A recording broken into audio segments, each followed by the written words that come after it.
I am Daniel Regis, and welcome to Book 101. Book 101 is all about the books that I read for the last 40 years, and today I have my special guest. He is the author of the book Monday 13, no other than Mr. Joseph Dowling. Welcome to Book 101. Thanks. So, can you please introduce yourself? Yeah, I'm Joseph Dowling, and I've been writing for 2 years seriously. And Mandate 13 is my first published novel, and I work full time running a chain of bars in London and across the UK. They're arcade bars, so sort of gaming. That'd be awesome. So, Monday 13, what behind the title of your debut novel? Well, the title was probably one of the hardest things to actually finish in the whole thing because we had a working title called Equally Cursed and Blessed, which I thought summed up the character arcs quite well, but my publisher didn't like it, and we spent a few months trying to think of something that would really sum it up, something that sounded dystopian, sci-fi, and kind of was relevant. And the my wife came up with the idea of using 13 in the title because one of the characters, Hope, has just turned 13, which sets off the chain of events in the book. And then it was a case of finding the right word to fit with that because there's a lot of novels called 13, and I was keen to have an original title. Okay, that'd be interesting. You have a lot of reviews from Canada, and one of them are saying that a well thought out, well paced, futuristic thriller. Yeah. How did you do that? You mean how did I come up with the sort of plot, or? Yes. Well, actually, it's quite an interesting story of how the book came about because when I started writing it, I didn't really know what I was doing, and it was a 30,000 page novella. Sorry, 30,000 word novella, and it wasn't very well written. I started, moved on to other projects, learned to write better, learned about, why certain things are not good in novels, like loads of adverbs or loads of info dumps and all these cardinal sins. And then I learned a bit more about story structure and plot. And I realized that this had quite a good plot at the heart of it. So I went back to it and stripped it down and turned it into a screenplay. So really stripped it down to the bare bones. And then that let me really think about the sort of plot and what could improve it. I made a few changes, tightened it up a bit in terms of the number of characters, and I brought in a few different. The main antagonist, Miko, I brought him in much earlier to make it more of a cat and mouse thing, and then I essentially rewrote it from the ground up, and then got beta readers and refined it. Many revisions later, and then eventually it became a 68,000 word novel, which was in the sort of shape that you see it today. You mean you did not plan to do this novel? I don't think I planned anything at the time because I just didn't really know what I was doing. I was just writing for the hell of it. When I started writing during the second lockdown, I picked up this idea. I had like 10 pages written from maybe 3 or 4 years before, but it kind of wrote itself into a corner because I didn't understand how to structure a novel. So when I started writing again in around Christmas time 2020 2021, I just tried to think a bit more about the plot, but I was still pretty much writing as a pantser, rather than a plotter. I'd write sort of idea to idea and without really knowing where the book was going. So that did result in a little bit of a disjointed narrative, and also not really knowing much about story structure. Reviewed by Rachel, it says a brutal look at society in turmoil. Yes. Can you expand that? Yes, of course. I mean, The book is set in near future Britain, where a conservative Christian, a Christian branch of the Conservative Party is taken control, and the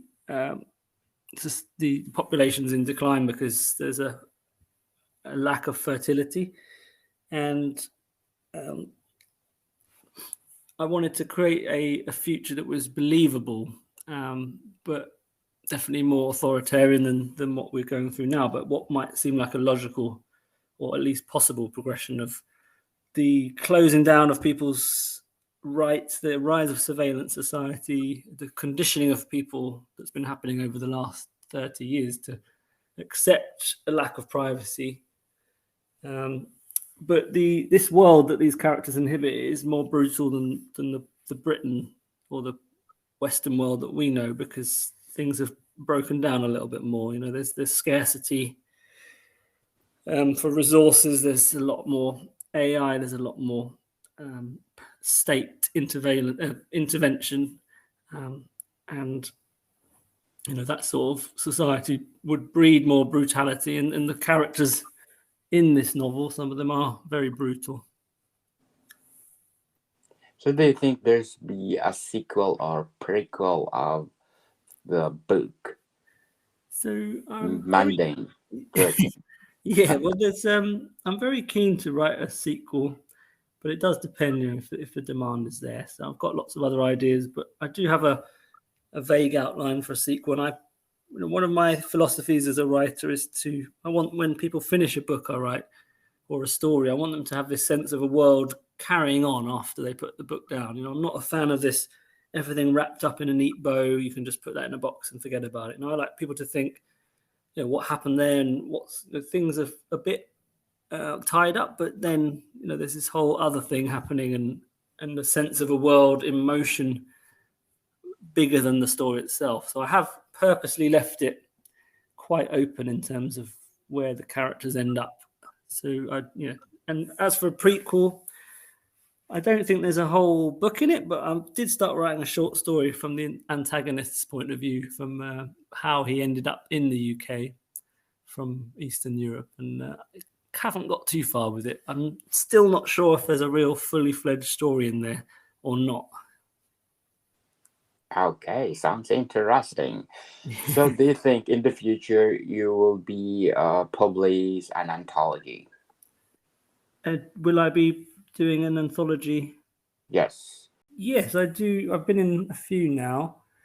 I do submit short stories fairly regularly.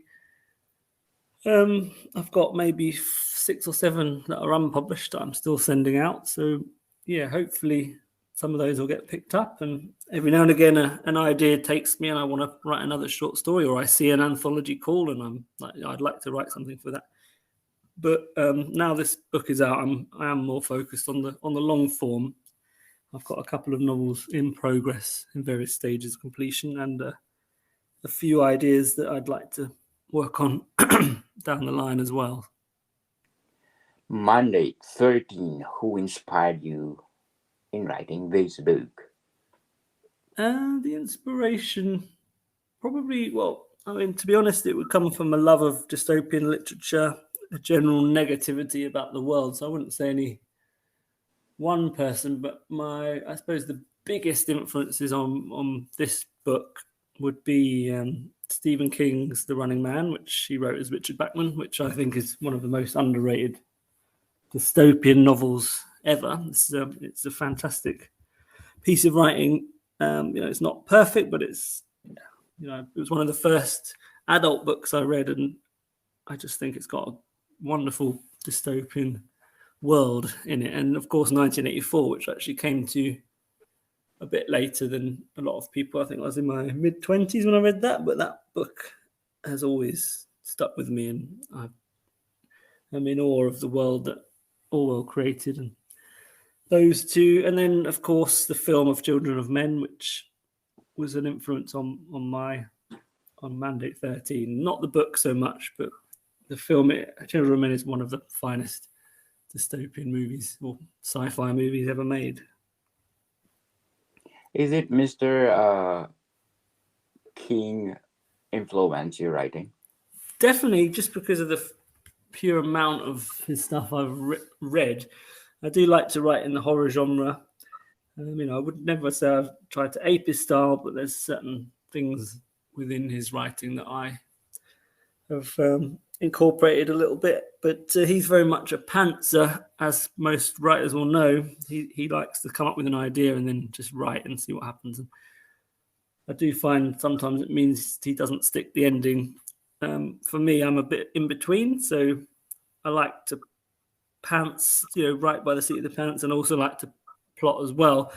But the key thing for me is knowing how a book ends when I'm at least before I'm that far into it, because if I don't know where it ends, I can't work backwards, and it just ends up being a complete mess.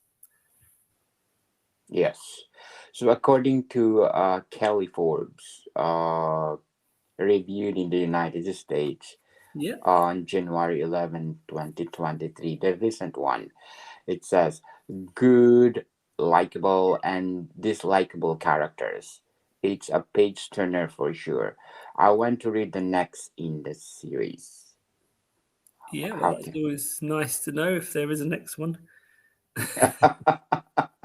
you need to do the next series or sequel or prequel. So, how you describe the main character of your book? So there's a couple of key characters. It's a bit of an ensemble piece, and so far it's got quite a large cast of characters. There are maybe 6 points of view, but some are more important than others. The most common point of view is Michael, who is the father of Hope. So Michael he starts the story. He's very, very miserable, nostalgic, demotivated, selfish, and yeah, he's not in a good place. His relationship with his wife is in a very bad way, and he's in danger of potentially losing his family because of his inability to sort of find work and put other people first. And Hope, his daughter, has literally just turned 13 at the Yes. start of the book, and she is diagnosed as a fertile, which is fairly rare in this world.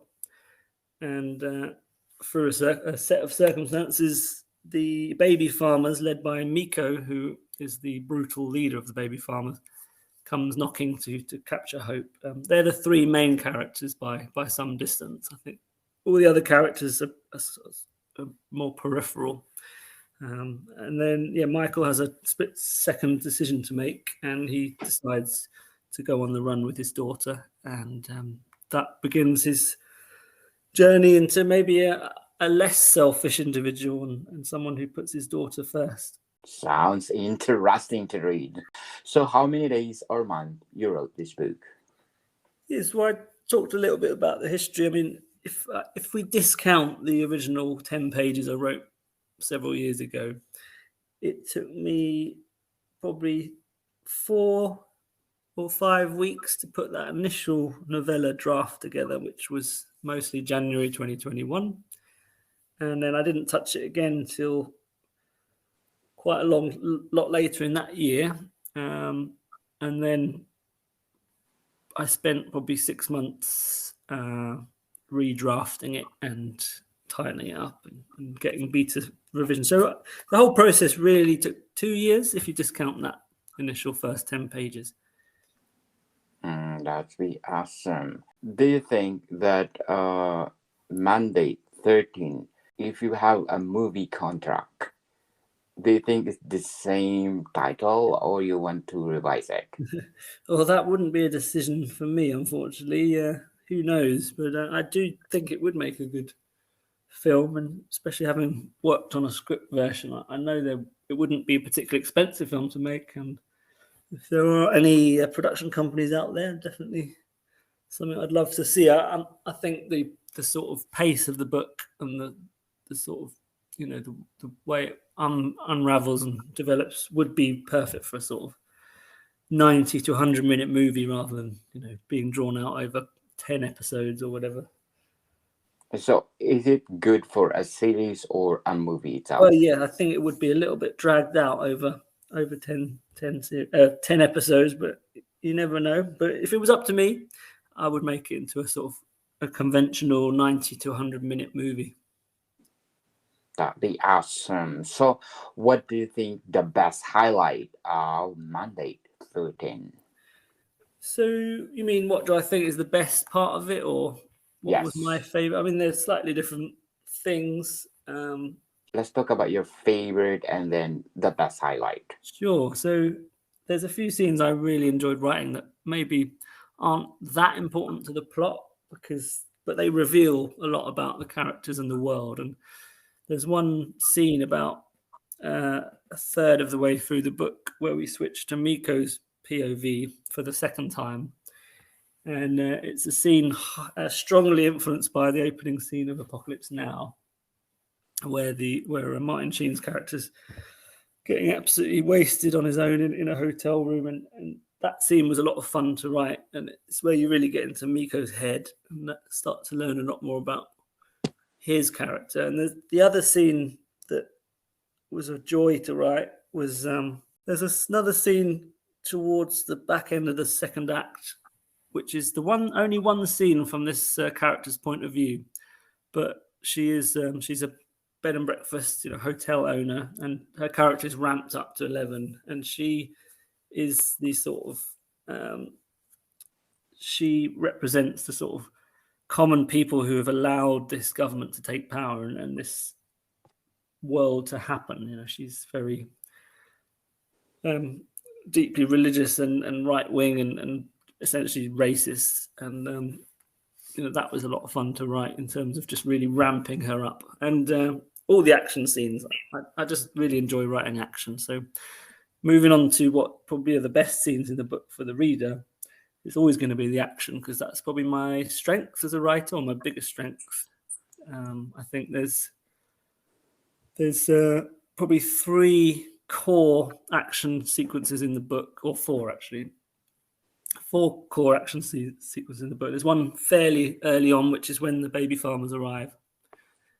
And then there's another one when later on, I don't want to do any spoilers, but that one's quite a short action sequence. And there's one in the middle of the book that represents the midway point of the book, which again, I really enjoyed writing. And this is when Miko arrives on the scene again. And obviously things start to go a little bit awry. And then the inevitable showdown between Miko and Michael, which comes a little bit earlier in the book than would be traditionally done. Maybe that's just because I didn't fully understand plot, but it's just how it turned out. And that is another, again, quite a moment of. But that follows a quite a high energy chase where Michael and Hope are trying to reach Sanctuary, and they're being chased by multiple agencies, and that whole sequence is very fast paced. It changes POV a lot, and then it results in the big showdown. And I think that for people who like action and like movie style narrative, they're going to really get a kick out of that. Yes. So before we go, and I just want to shout out to the people listening in Pakistan. Thank you so much. I'm number 27 on Apple charts. Thank Nice. you so much. Yes. Trinidad and Tobago at number 72. Thank you so much. Number 84 at Kazakhstan and number 86 in United Republic of Tanzania. And of course, in Mexico, gracias, muchas gracias. I'm number 44 on Apple chart. All over And the world. Wow.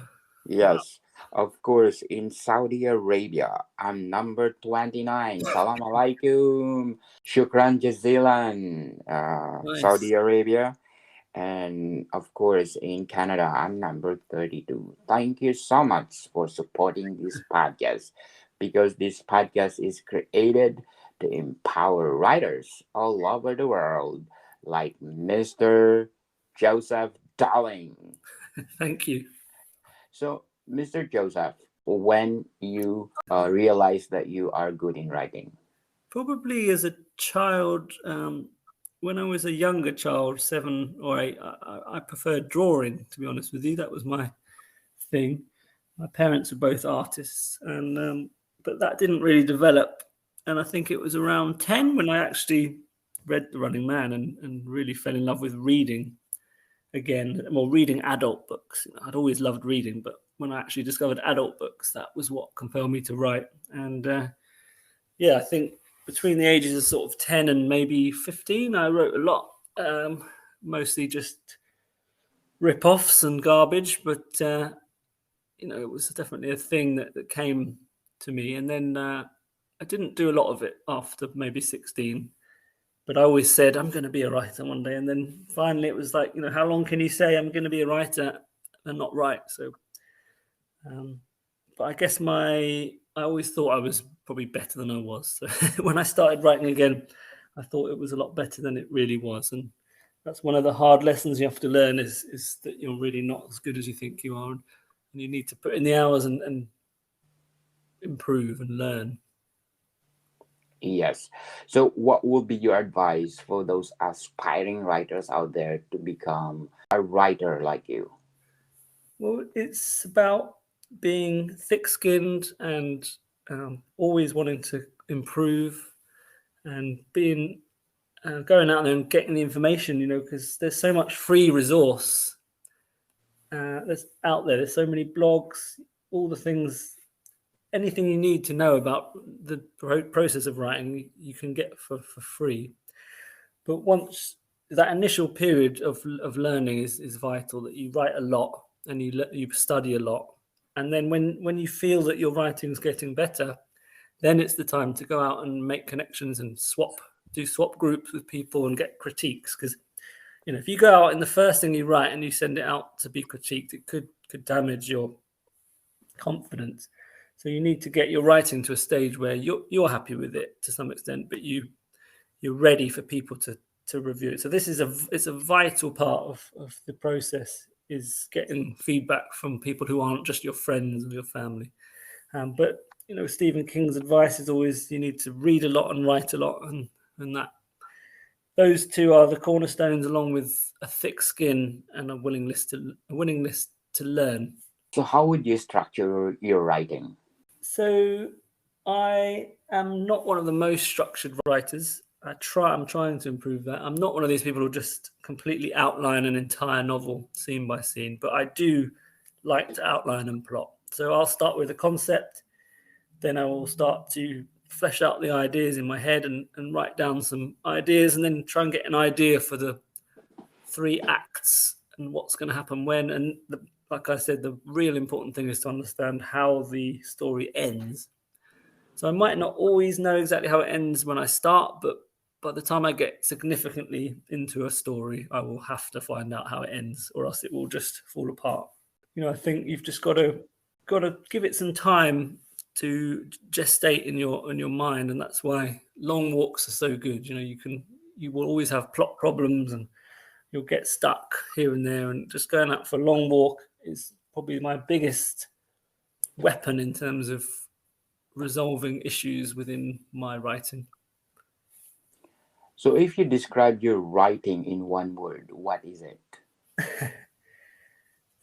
I would say eclectic, because I like so many different styles and points of views. I mean, there's a lot of writers out there who write one genre or even one subgenre from one point of view.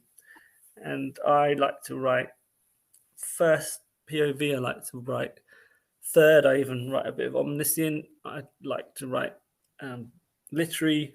I like sci-fi, horror, all of these things that aren't exactly the same. So I'd like to think that my writing it covers a lot of different ground. So eclectic is the word I would use. Being eclectic, you can write a novel about love stories. Yeah, exactly. So it gives you a bit more range. I'd like to be a really rounded writer rather than.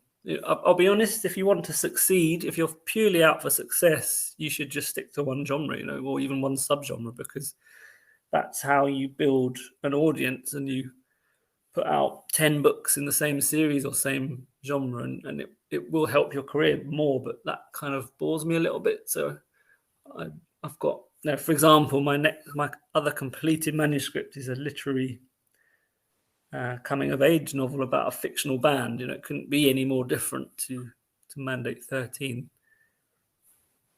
Okay, that'd be awesome. Before we go on, I just want to thank Player FM for choosing this podcast on the top 6 best book review podcast. Thank you, Player FM. And people listening here, I want you to invite to listen to my other podcast, Food 101, on my 3rd season with Chef Alessandro. He's one of the best executive chef in one of 5-star hotel in downtown Toronto. And my Food 101 is on the best 12 top 12 best podcasts on the planet. So try it out. We talk about food, people. Listen to it. So, Mr. Joseph, what else you can say about Mandate? I would say that if you're a fan of dystopian literature or action, and if it interests you, like what a possible future Britain ruled by a conservative Christian party could be like, then get out there and get the book. I've just had the audiobook released today, so we've got 3 options for you. You've got the paperback, the ebook, and now the audiobook, which is read by Edward Hobson, and he's got a wonderful voice, nothing like mine, so much nicer than my voice. And it's a book I'm really proud of, but there's 1,000 million good books out there, and this is just one of many. But if you do like that sort of stuff, and if you're a fan of Handmaid's Tale or Children of Men or The Running Man or any of those wonderful stories, then this is another book I think you'll enjoy. Yes, people out there, let's support Mr. Joseph Dowling, because if you support them, they give their best. And as I said, this podcast is created to empower writers all over the world. So, where do people buy your book? So we are on the usual sites. Amazon is unfortunately the obvious place, and the audiobook is only on Amazon. But we are in many other places like Barnes and Noble and Kobo and all those sort of places. And the publisher Manta Press, big shout out to them for having a bit of faith in me to put this book out. You can get it from their website and also my website, josephjdowling.com. I ship worldwide. And if you do happen to live in South London, there are a few bookshops you can get this at. So you can see one of my TikTok videos to see exactly what shops you can buy that if you're in the area. Yes. So, what best atmosphere when you're writing something? I like to write anytime, really, day or night. Just a bit of quiet is all you need. Maybe some music if I'm writing some action or something, that needs a bit of a feeling.